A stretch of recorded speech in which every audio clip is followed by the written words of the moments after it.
You are listening to the REI Mastermind Podcast. Join JD as he chats with industry-leading real estate experts and professionals. We learn from their experience and uncover the strategies to their success that we can implement into our own businesses, and we can drive immediate results today. They share their experience and wisdom as we build a foundation to our own success. This is the REI Mastermind Network.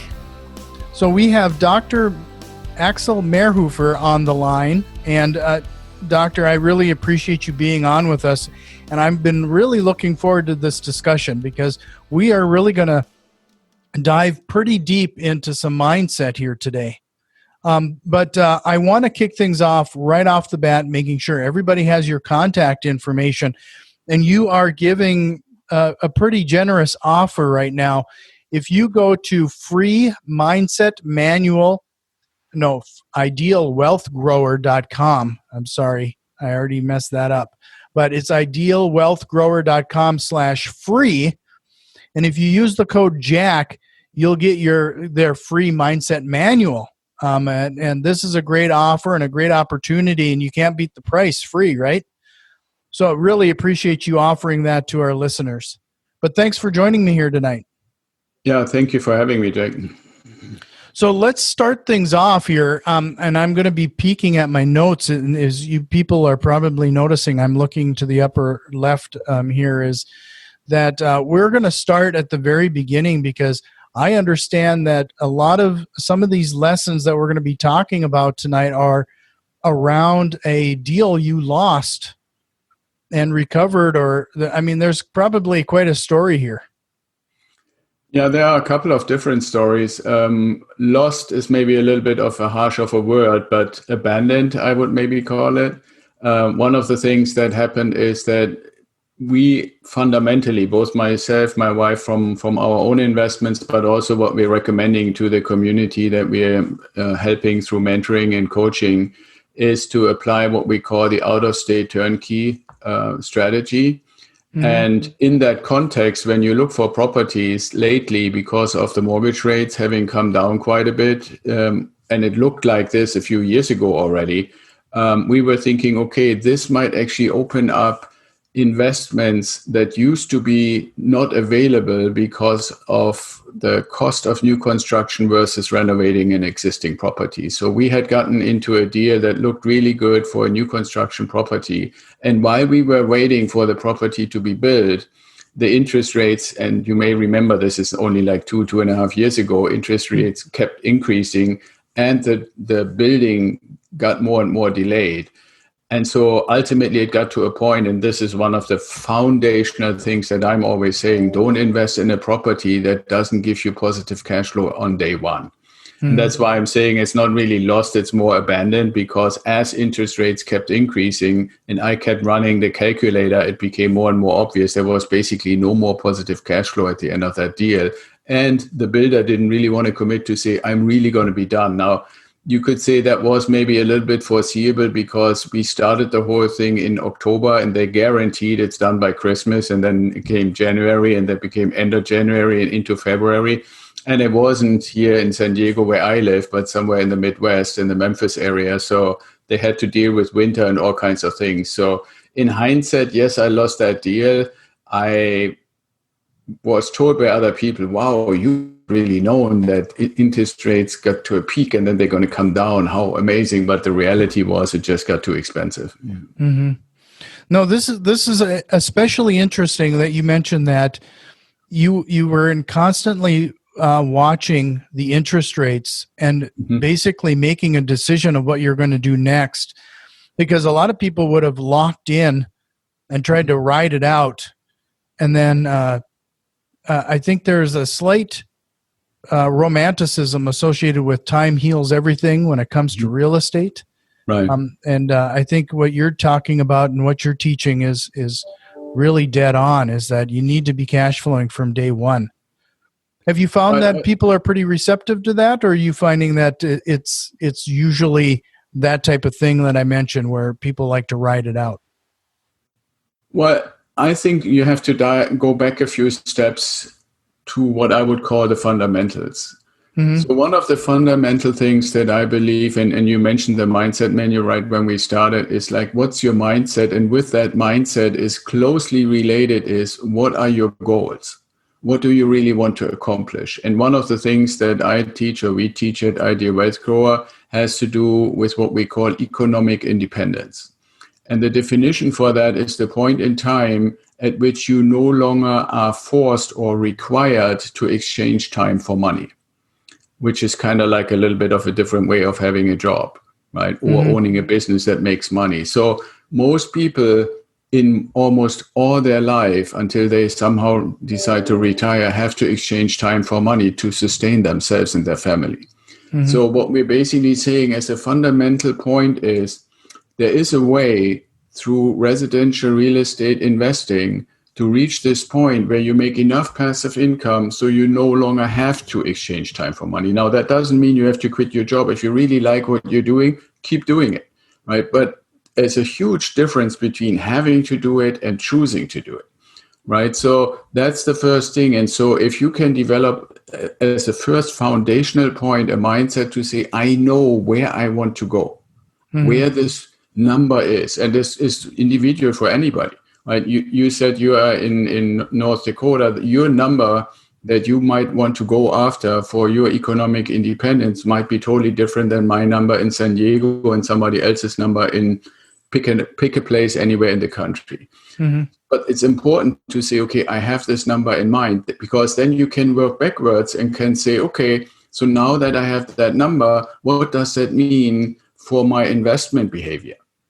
Right. And so then we go back to this lost deal and deals that came after that, when I can say, okay, right now with the interest rate environment, we're looking to make about between $250 and $350 positive cash flow from day one. Right. And let's just say, Jack, your number were $5,000 a month. Right. If nothing else, if you say, I don't look at anything, not at inflation, not at appreciation of the property, any of that. I only look at, I want to purchase and own properties that make $250 a month. Well, then if your number is 5,000, you need to get 20 of those. Right. And by the time that you reach that point, you basically have reached that point to make this decision. Do I still want to do whatever else brought in money in the past or not? And if you say, no, I want to actually I like gardening, right? You want to grow some exotic stuff in the garden, which is probably a challenge in North Dakota to do, right? So then you take your $5,000 passive income that comes from your 20 properties and you do whatever you like. You might want to do charitable work or any of those kind of things, but you have to be having that discipline and that focus to get to that point. Right. So that's where a lot of these things come in. And all the other things, I always say these are layers of a nice cake, and it just gets better and better. Yes, the government says you have depreciation over 27 and a half years for every property, which lowers your income tax. That's a nice layer.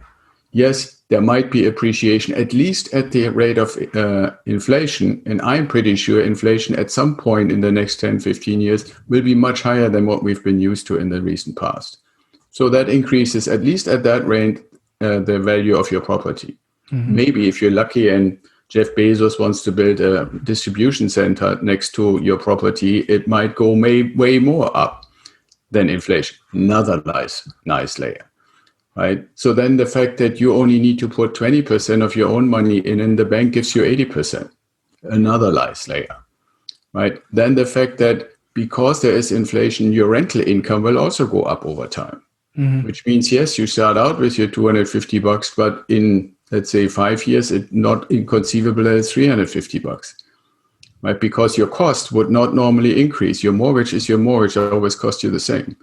But your rent increases, so your passive income increases. So when you say right from day one, and when I get these 20 properties takes me 15 years. But every one of those layers is going to help you to shorten that time. But the most important thing is that you can get your mind to the point to say, I can do this. I'm not going to listen to all the noise around me. What I need to understand is, how do I get to $18,000 to $20,000 in my accumulation account to get my first property? That is a doable thing. And that gets you the first $250 out of the 20 in your case, if we stick with those 5,000 that you want to get. Sure. If you say it doesn't need to be 5,000, only needs to be 3,000. I'm happy with 3,000 every month. I can live happily in my area for that money. Well, then it's not 20 properties, then it's maybe 10. Mm-hmm. Right. Or 9 or something like that. I mean, it's individual for every person and for whatever your wishes are and stuff. But the one thing that's important in this whole image that we are creating here is that initial goal is basically what some people call the worst case scenario. If you work to this goal, at the latest, at the point when you reach it, most of the time already on the path of reaching it, the situation will get better and better and better. And don't forget, over time, when you actually reach that point and you're growing your exotic trees in North Dakota, when you reach that point, right, and you're getting your 3,000 or 5,000 a month, a few years later, the first house that you bought is going to pay it off by the mortgage is paid off. Now you're not getting 250 or 350, you're getting 800, 900, 1,000 a month. Mm-hmm. And that happens for all the 20 houses. So by the time you would get to the age that normal people retire, you would probably make easily in today's money 10, 15 grand and never really change anything other than getting these initial properties. Sure. Right. And so that arc or that path is basically what we are trying to teach and get people to understand. But then also when we're going back to the mindset aspect, to really realize it's not a matter of other people can do this, other people are investors. I always say you need to basically be willing to set yourself a challenging goal, or we call that the BHAG, like Jim Collins. It stands for big, hairy, audacious goal. It needs to be a little bit audacious, 20 houses, right? Or something like that. And then you break it down into individual pieces and you work step by step with a certain level of discipline. I always say you should expect anywhere between 8 and 10 years and you will be there. Mm-hmm. And it's really not a matter of what schooling you have or what kind of degree you have or what kind of job you have. It's a matter of putting the ingredients together and having the discipline and the willingness to actually do it. And then I'm a little bit biased to say, if you allow me to help you, it goes a little faster and make sure that you don't make mistakes. Sure. Could we, you pulled me back to where we're regarding the mindset thing there. The one thing that I think that I'd like to talk just briefly about is that, we're talking about that 20% down, and I get a lot of people that come to real estate meetups and through this podcast, they start off with no money. And they want to, let's talk a little bit about that being like the first goal, like how people change their mindset so that they make the proper buying decisions and that they make the proper savings decisions so that they can afford that first rental property. Right. Well, one of the things that I have said often lately is we have and are constantly through the media, social media and other things get conditioned to make binary choices, black and white, right or left, up or down, things like that. Mm-hmm. And in that is good or bad in the context of who is most valuable. And it's almost like the forbidden sin to say, I'm the most valuable first. Mm-hmm. Right? But if for a second you see that as the middle ground between you not at all being valuable or you're the most valuable, you see that as a middle ground to say, okay, I'm adopting an attitude where I give myself value. Then the next step, especially when you're still single or just, early stages of building a family or stuff like that, is to say, okay, if that is true, then instead of assuming a consumptive attitude, a consumptive behavior, where I get money in and I use this money to buy and pay for stuff that I want or need. This valuing yourself first means also pay yourself first. And so my first advice is 10% of anything, of your job, of your Uber driving, of your side gig, whatever it is that you do, 10% immediately when it comes in needs to go, and with some tools you can actually automate it, goes to what I call the accumulation account. And then you have the remaining 90% to do all the stuff that you normally do. Now, you can be more ambitious, but it should be at least 10%. That's the means to start accumulating the money that you need to make your first investment. And the other thing is to get away from these huge things that you see like on shows like HGTV, right? The reality is the house that I'm most proud of owning in my investment portfolio is a 3-bedroom, 2-bath house on 3rd Street in Dayton, Ohio, that we bought for $80,000 and collect $900 rent. But when you look at this as an early stage person who wants to get into this residential real estate investing, in reality, that means you need $16,000. Right? So if you say, okay, through all the things that I do between myself and my spouse or my girlfriend or whatever, we each do $500 a month, $1,000 a year, 16 months later, you can buy your first house. Right. So that's something to realize. When oftentimes people say, oh, the numbers are astronomical. No, they don't have to be. Now, there are a lot of other facets to it, right? Like you can get a place that will never rent properly, or you need to arm yourself to walk down the street and stuff, and you can get stuff for cheaper. But that $80,000 house is 8 minutes from downtown, fully renovated in a very nice B-class neighborhood. And people actually bid it up. We offered it for $800 and we're renting it for almost $900 because so many people wanted it. Good people with 3 times the income and all kinds of stuff and never missed a rent, even through Corona. Right. So that's, if you on the one hand have that audacious goal, but on the other hand, you break it down as what is the minimum that I need to actually do to get started? $16,000, $18,000, $20,000. It might sound a lot for people, but if you imagine for everything that comes in, 10% you put aside, and maybe if you live with somebody or share your life with somebody, the other person does the same thing. It is not an insurmountable thing that is for years and years in the future. It doesn't have to be that way. And the interesting thing is, like I talked about these layers of the cake, the same thing is applicable there. Now, when you have that house, it gives you those $250. So you add that to your accumulation account. It doesn't take another 16 months to do the next one. It maybe take 12. And then after that, it takes 9. And maybe in a couple of years from that, you can buy 2 houses a year.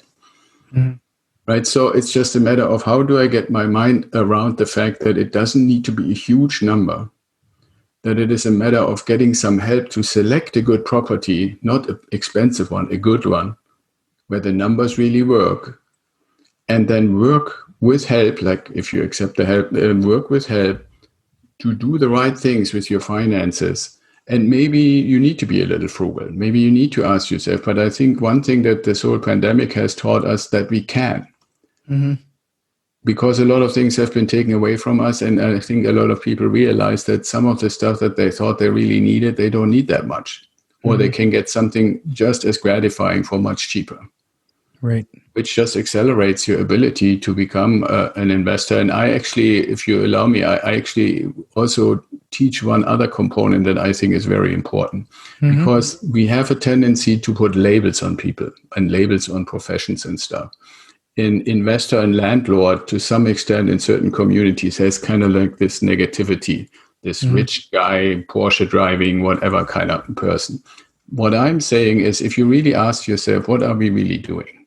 The answer that I try to get across is, what we really want to accomplish is to provide a fundamental service of the elemental need of shelter to good people who like to live in a freshly renovated house that is clean, smells like a new car, that is fitting their needs at a fair price. That's a service that we're providing. And it's a win-win-win situation because they like to live in a nice, fresh, fairly priced house. We like to have them because they cherish it, they don't trash it, and they pay their rent. And the property management company loves it because they never have anything to do and collect money. Right? So that's why we want to be service providers. The service is shelter for the family that lives in our house. Not this kind of label of the investor who drives around and just wants to get rid on the back of other people. So, there's a lot of stuff there to unpack. One of the things that we were quickly running out of time already, and I wanted to make sure that we talked about this, is that we you're talking about you're living in San Diego, was it? Mm-hmm. Yes. You're living in San Diego, and it sounds like you have properties all over the country. Right. That's another mindset thing that people typically have to get over. There's a lot of people that would, especially maybe this is what you suggest at first, getting that property in your backyard. But what are your thoughts regarding this distance investing and the process that you're going through in finding these properties and then finding the property managers? And I mean, you got to get everybody on board here. Yeah, absolutely. We call our strategy out-of-state turnkey. And what that means, out-of-state, is pretty self-explanatory. And this comes from a lot of people, myself included, living in areas where it's pretty much prohibitively expensive. And the point is not that I couldn't buy a property because I don't have the money, but they don't perform. One of the really big things that people don't speak about a lot in this context of residential real estate investing is properties differentiate from each other by the performance. So what we always say, and how do we get to these $250 to $350, is that we don't want to have a situation where we cannot get 1% in rent from the property price. To give you a quick example, I look for a property that costs $100,000 and it needs to be easy to rent it for $1,000. And it needs to be a good property in a B-class neighborhood with low crime and good economic environment and all those other criteria. So that's a good performance. I can get that anywhere in California, and you wouldn't get that anywhere in New York or on the East Coast either. You can get plenty of properties, but you get 0.3, 0.5%, maybe 0.6%, but you're never going to get 1% or more. Or you have to go in the worst areas nobody wants to go to, to get a property that performs, but you're never going to be able to collect the money because people constantly flake out on rent. So that balance is really important for performance. And so now you say, okay, well, a lot of people say turnkey companies are not really a good partner or a good idea when it comes to investing. And I say that's not true. It's like everything. When you say, okay, what's out there, for example, in food, not every food is healthy for you or good for you. What you want to look for is the high quality. And that's what we do as well. And that's what I do for my own properties. We have one handful, 5 turnkey companies. And why only 5 out of hundreds that are out there is because these have to have a triangular relationship where one corner is they need to find the property and take the risk to renovate it. For me, I'm not even touching it. I only want to see what the scope of all the renovation is, but I'm not involved. I'm just looking at it. So they set a price very early. So I know, and there's no debating, this is the price. And people will say, yeah, but the price is much higher than what you could find on your own. Yes, but I don't carry any risk. And they are entitled to get a little bit money for carrying all the risk of the broken foundation that they found or the wrong electric in the walls or whatever. So they get a little more that you might be able to get on your own. But I believe they deserve it. Now, number 2, and one of the more important things is these same guys that found it and renovated it and then actually sell it to me, right? They find it, renovate it, they sell it. They also need to be the ones who manage it. And now it becomes very obvious, why is that important? If they renovate it right, then the management is easy. If they do a shitty job on the renovation, the management is horrible. And to make it a little more painful, we insist, and it's not really a problem because all the turnkey providers we work with do a great job on renovation. But we also insist that we get a guarantee for the first year after we buy it that anything that goes wrong, they pay for it. Which also means how stupid would they be if they do a bad renovation that doesn't even hold up for a year. So and there aren't that many out there that actually find performing properties in good areas that they sell you for a fair price, that they can rent for a fair price, and that are renovated, and they manage them to a degree that you don't have to worry about anything on maintenance or any kind of stuff in the first year. And so when you have that, then you come to realize there aren't that many places in the country where these companies exist that can actually pull that off. And they are not in the expensive areas because it's impossible. The numbers just don't work. And that's why you want to hook up. It's not just me. I'm just saying, the point is you need to have these criteria.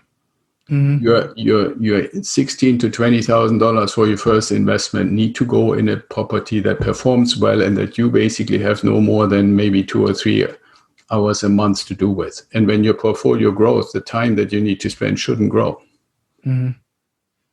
No, that's your triangle there is awesome. I mean, if anybody got anything out of this discussion, I mean that alone was worth the time investment here tonight.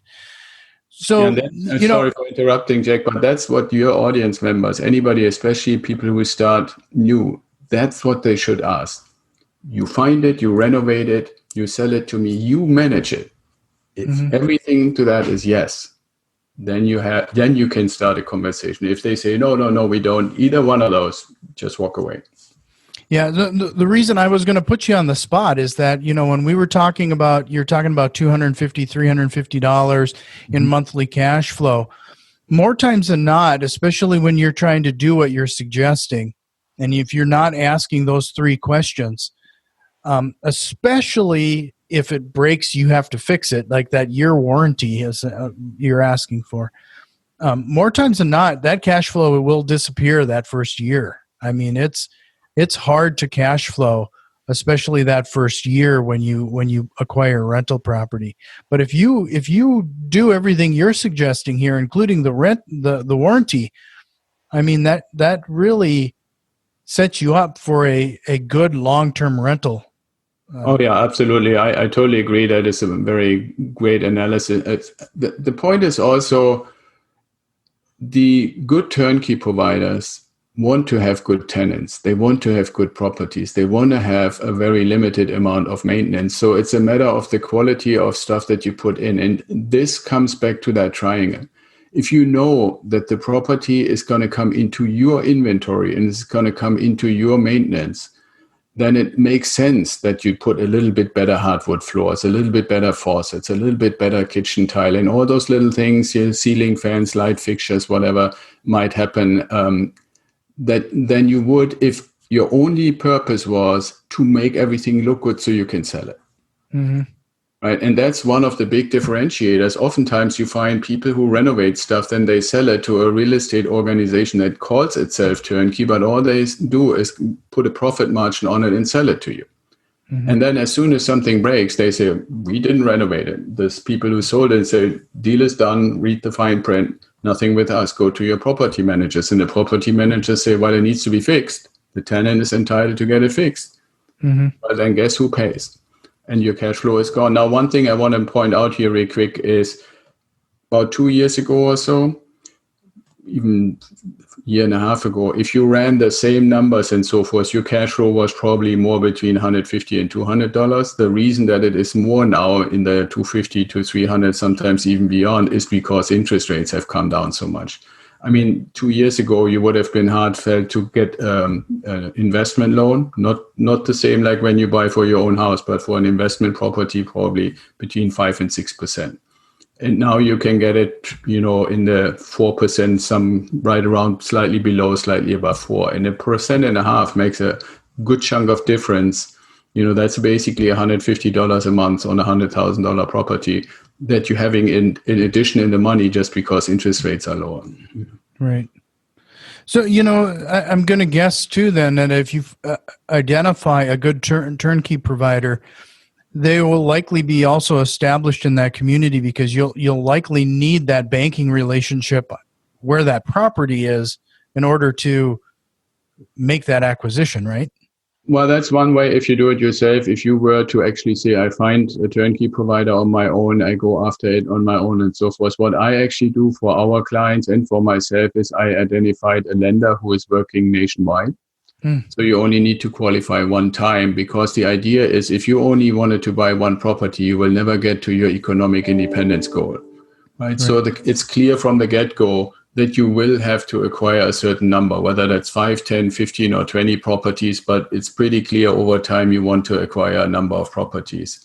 And if that question is answered yes, then it also makes sense that you qualify with one lender, and then you have a long time relationship with that lender, and it's not so important exactly where that property is. So the lender that we work with and also introduce our clients to operates nationwide. So if I have a turnkey provider, like I literally have one that I own 4 properties, under their management, and they just happen to be at the intersection of Iowa, Illinois, and Idaho. So 4 properties, 3 states. It didn't really matter because it came all from the same lender. But I want to say you're right. If you do it basically in a captivated approach for yourself, then yes, these turnkey providers also have great relationships to banks, great relationships to title companies, and typically also great relationships to insurers that give you a fair deal and not, the deal that sucks a lot of money out of your deal. And so all these things make a difference, right? And there's a lot to learn. That's why I'm oftentimes saying when people ask me, well, why would somebody do mentoring with you versus just learning this stuff on their own? And I'm not saying they couldn't. It's just the willingness to put in the time and the risk of potentially making mistakes when we have spent 10, 15 years doing all of that and paying a lot of money for it, so to speak. Right. So, and naturally the relationships, right? I mean, yes, you can find the lender yourself, but only those folks who say we want to work with you also get access. And there's a little bit of a fine point. You can imagine when you work with a turnkey provider and you have multiple properties with them, and I call them up and say, hey, Jack wants to buy a house. He's one of our new investors. They want to keep the relationship with me. They want to keep the relationship with the other folks that I basically brought to them, and they want to have a good relationship with you. So the treatment, the whole opening of the door is a little different than when you're looking by yourself for your first property. So if everybody wants to get more information, I want to point them, mid-talk here, head over to idealwealthgrower.com/free. Use the promo code Jack, and there's going to be a free mindset manual that you can download this is really some valuable information, and like I said before, you can't beat the price here. If Axel's willing to give this away for free, you should take him up on it. I wanted to talk briefly about that mindset associated with, let's say that first investment property isn't performing the way that you're hoping. To persevere and get through it and continue down this road. And I'm a big proponent on the concept that, we already talked about establishing your goals, writing it down. And as far as I'm concerned, it's a dream until you write it down. Then now it's on paper, it becomes a target. Like how talk about the mindset and the ability to persevere and to just keep going with the plan. Yeah, one thing that I just in one of our YouTube videos recently introduced, and it is actually in the mindset manual, is called the diamond model. And it asks the question, and it's going quite deep through exercises and stuff like that. It asks the question, do you see yourself as a victim or do you see yourself as a creator? Right? And victim examples for victim would be, I can only get the job that I can get. I'm being sucked dry by the government for paying taxes on my income and then sales tax in the store. And if I ever make a little profit, then I have to pay capital gains tax. And if I drive a little too fast, the police is catching me. And so you're constantly in this victim mindset. Or you can say, I'm a creator. And not just say it, but also live it.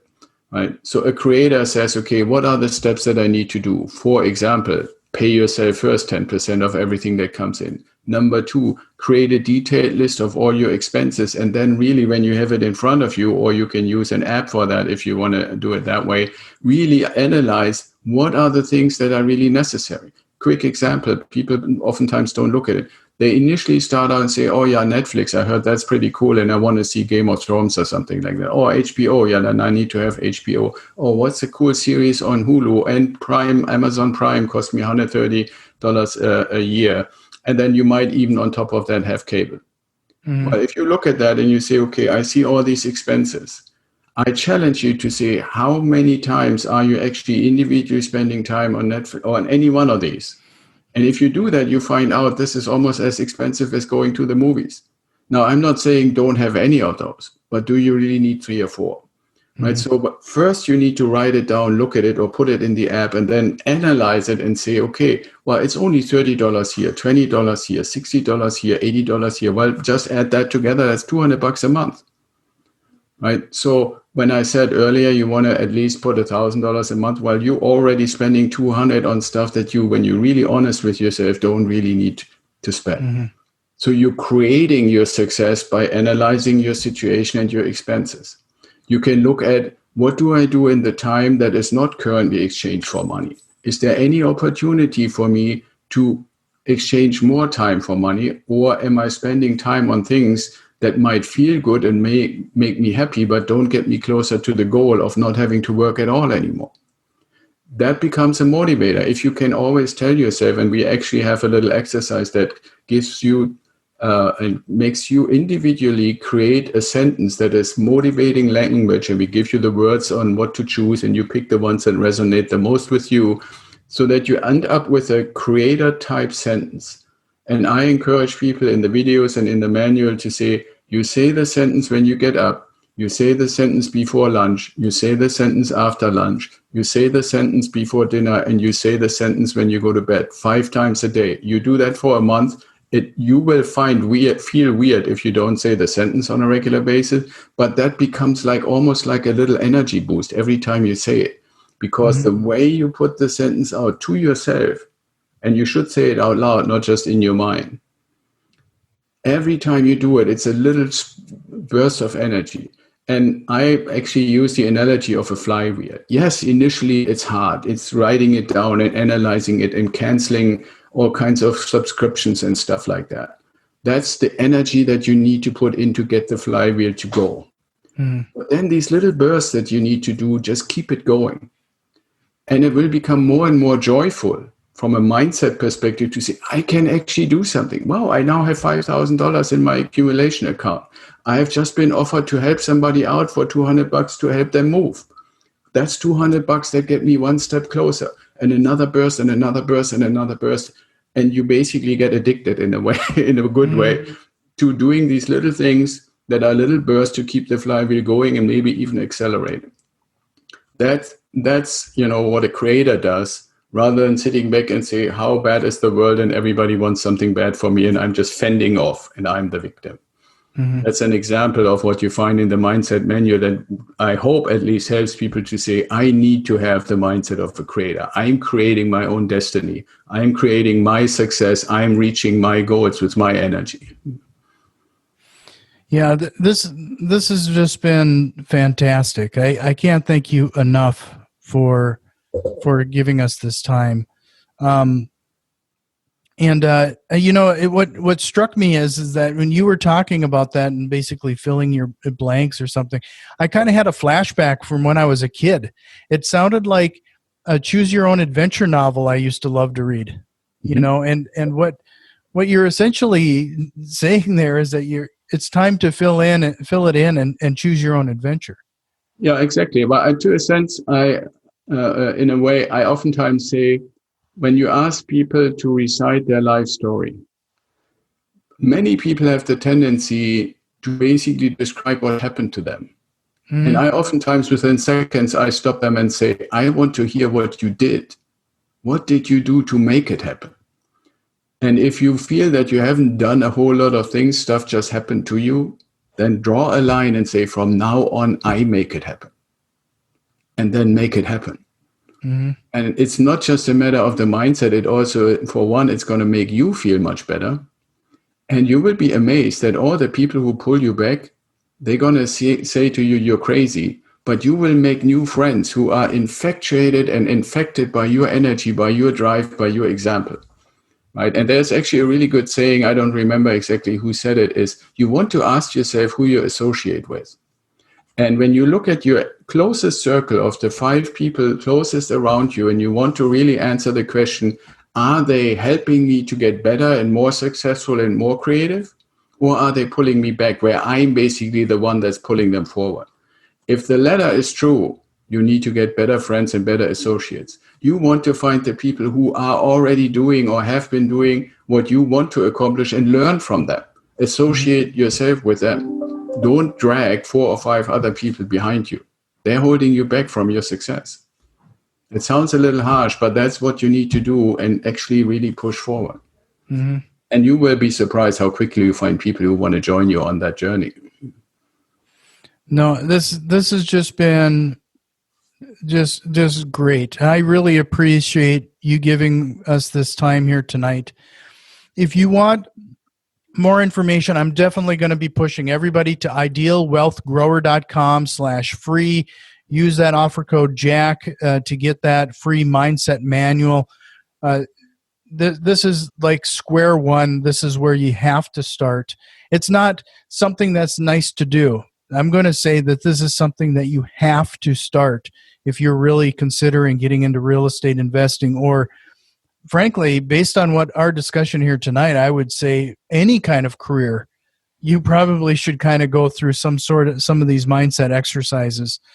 I'm a big proponent, and the first investment that we need to make is in yourself. And this is what you're talking about. I really appreciate the messages you've given here tonight. But a couple of those highlights that I kind of wanted to kind of summarize here, just things that are standing out, is those choices we're making. Whether it's those purchase choices, those actions we're taking.